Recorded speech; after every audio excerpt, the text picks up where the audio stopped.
ശരിക്കും ഈ പ്രേതം ഉണ്ടെന്ന് പറയുന്നതിൽ എന്തെങ്കിലും സത്യമുണ്ടോ? ഈ പ്രേതമൊന്നും ഇല്ലടാ. അങ്ങനെ മൊത്തത്തിൽ തള്ളിക്കളയാൻ വരട്ടെ.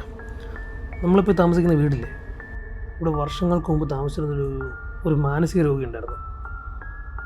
അവൻ ഒരു ദിവസം വൈകുന്നേരം വീട്ടിൽ കയറി വന്ന് അവൻ്റെ ഭാര്യയും 4 വയസ്സുള്ള കുഞ്ഞിനെയും വെട്ടിമുറിക്കുകയും കൊന്നു.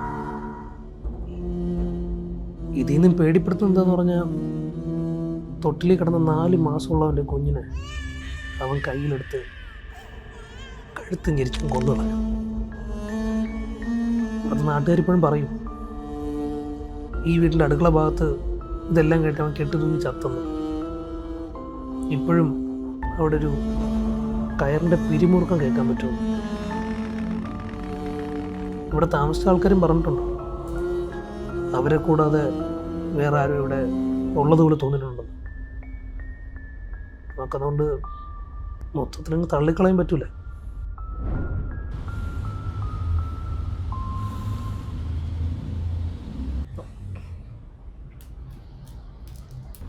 അതുകൊണ്ട് രാത്രി സമയത്ത് അടുക്കളയിലോട്ടൊക്കെ പോകുമ്പോൾ ഒന്ന് സൂക്ഷിച്ചോ. ചിലപ്പോൾ ഒരു കയറിൻ്റെ പിരിമുറുക്കം കേൾക്കാൻ പറ്റും.